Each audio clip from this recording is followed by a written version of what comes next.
Welcome to this week's End of Days Update, coming to you from Tulsa, Oklahoma. We had such a great time this last weekend in Faith Alive there in Laconia, New Hampshire. Good crowds, had snow in the springtime everywhere. They'll get some warm weather eventually. It wasn't too cold, but had some snow there. People so hungry for the coming of the Lord, just excited to see that. I know I say it every week. When the lights go on, when you see all the signs that are happening and see how the Bible is coming to pass right in front of our eyes, it's hard not to get happy because we're about to see Jesus. Isn't it wonderful that God put so much information in the Bible that points to us where we are in time? A third of the Bible is prophecy. Remember, Paul talked about the baptism 12 times, the coming of the Lord 52 times. I hear people say, well, why would you want to talk about the coming of the Lord? Well, you make adjustments, you make changes, just like a football game.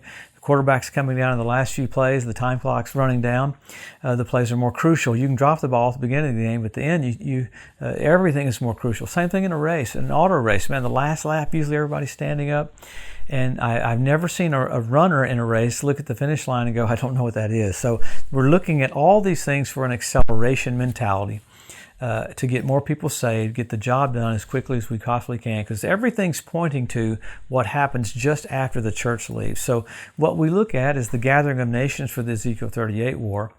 And boy, they're all in place. Everything's in place. In fact, right now, this week, you have China and Russia and Iran doing a joint exercise, which that's never happened since the Cold War. But we're going to Israel tomorrow. We're headed that way. And we'll have a great time. We'll go into Petra for a little bit, do a scouting trip there, go into Jerusalem for a few days, and then we'll hit Gaza. We'll go down by the edge of Gaza and see our friends that are in the military. We'll pray for them, and we'll have a wonderful time. So pray for us as we go, and I know that our steps will be ordered of the Lord. Thanks for sending us. We so appreciate your help. And this is it, man. Jesus is just about to come back. How exciting. So let's pick up what's happened around Israel this last week. Boy, the main thing is you have the rest of the world trying to tell Israel that you can't go in and eradicate Hamas. I mean, literally saying you can't do this. Well, Israel basically came out saying, yeah, that's what we're doing. We will do it. So Israel even had to go inside of Lebanon and take out some massive targets of Hezbollah. Hezbollah responded yesterday in the Bekaa Valley with 100 rockets coming into northern Israel, to the point that Israel is literally making and getting ready for war with Hezbollah. This is one of the ways they're preparing for it. They're getting together tons of bomb shelters up in the northern part of Israel, along with 80,000 meals. So they're literally getting things ready for an onslaught of more. I thought 100 yesterday. The video I saw again of another section of it was absolutely amazing in the skies. The amount of Iron Dome activity that was stopping those 100 rockets coming at Israel. So in the midst of this, you have everything happening in downtown Gaza with them getting ready to make another push.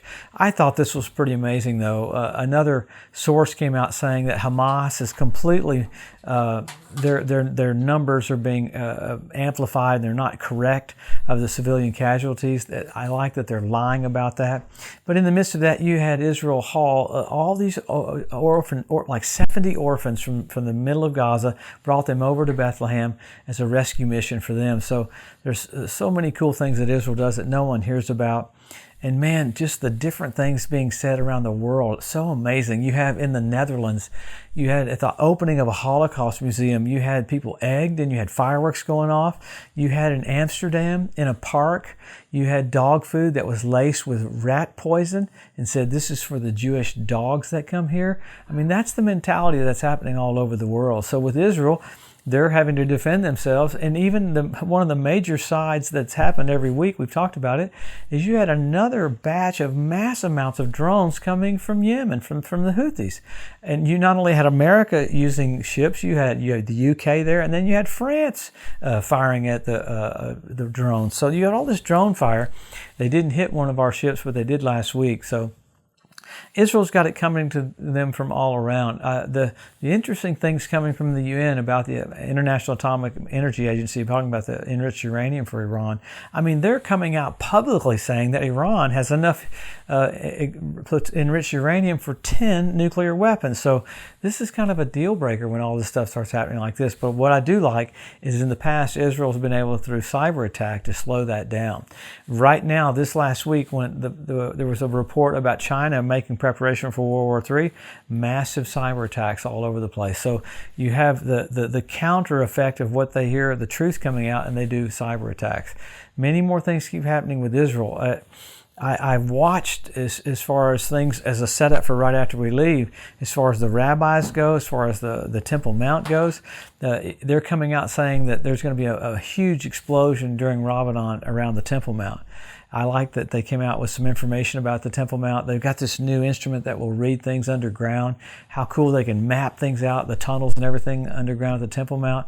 I think what you're going to see here in the next few weeks is more of a push to completely eradicate Israel, and there'll be all the skirmishes with the Temple Mount. Everything's heading up to what's going to happen right after we leave. Boy, I mean, the setup is there. So why do we show all this?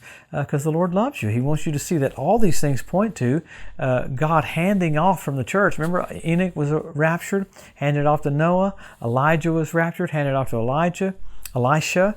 Jesus was raptured, handed off to the church. The church will be raptured and handed off to the Jews. 144,000 Jewish evangelists will be raised up. So we're watching the setup for that right now, just the positioning of all these things in the proper order. There was another attack in the southern part of Damascus where Israel had to do some more airstrikes. So you got Damascus. The Bible says in Isaiah 17:1, Damascus will be removed from being a city. So all of these combined, I've heard people say, well, those have all happened before. No, they've never happened before. All of this is happening because we're there at the end.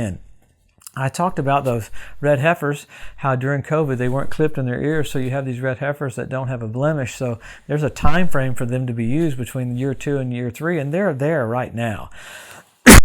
People said to me, are you saying the rapture's right now? No, I'm saying it could be.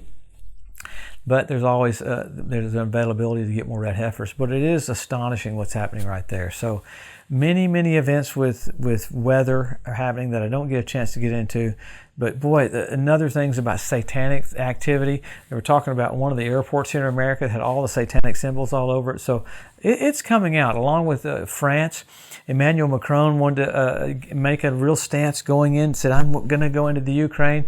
It was weird how people caught him on this, like he was trying to make a name for himself.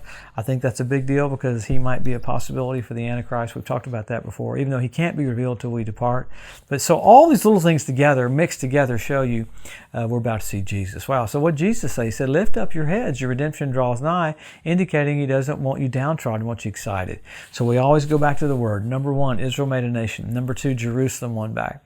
Then the Hebrew language restored. Ethiopian Jews brought back. You got the fertility of the land of Israel. You got the revival of the Roman Empire. You have foxes showing up on the Temple Mount. You have fish showing up in the Dead Sea. You had the Dead Sea turned blood red where Sodom and Gomorrah was last year on the Day of Atonement. You have the temple, an archway for Baal worship that was built where Palmyra is in Syria, and that's where the Tower of Babel was. I heard people say this last week, well, why is that a big deal? Well, that Talmud says that's the last sign you'll see right before the coming of the Messiah. All this push is because the Messiah, the King of Kings, is just about to come back. So you have that. You have predatory birds, 172 different species of predatory birds are showing up in the land. So you got the cleanup crew in Israel right now. I mean, that's remarkable. You have men will be lovers themselves. They have selfie sticks. I was in Los Angeles. A guy had 2 selfie sticks taking pictures of himself while he crossed the road. I mean, it's just crazy. Almost got hit by a car. So all the things that the Bible said you would see are you're looking at right now. I said it earlier with China, Russia, and Iran having a joint military exercise. Wow. So why that's a big deal? Those are the players. The first part of that, they're players for the Ezekiel 38 war. And then when China joins in, they're the kings of the north that'll come over the Euphrates River. The Euphrates River has been running dry for a couple of years now.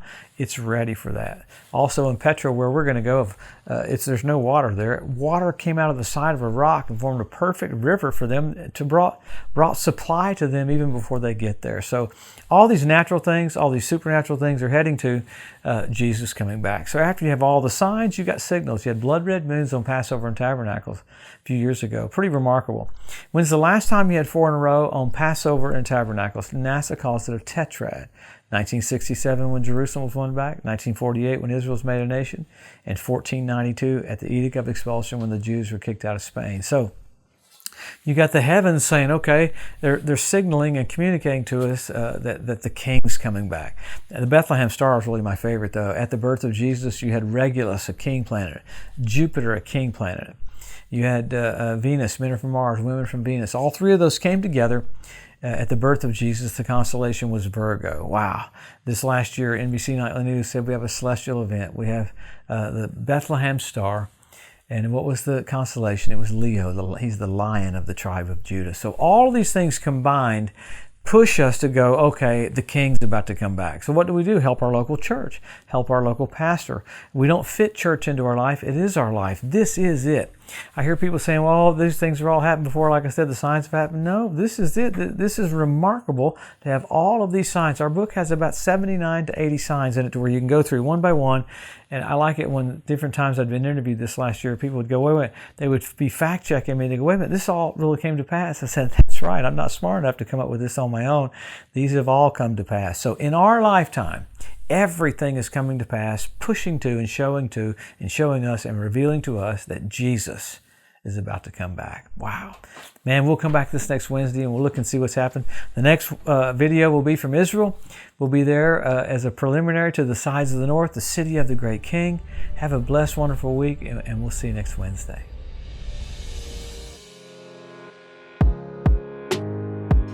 Thanks for joining us today at the End of Days Update. If you'd like to be notified every time there's a new post, just go to the EDU at josephmorris.com and subscribe to receive email alerts. If these posts and updates have been a blessing to you, please consider making a one-time donation to help get the message out, or even becoming a monthly partner with Joseph Morris Ministries. Thanks again for tuning in to the EDU, and we'll see you next week.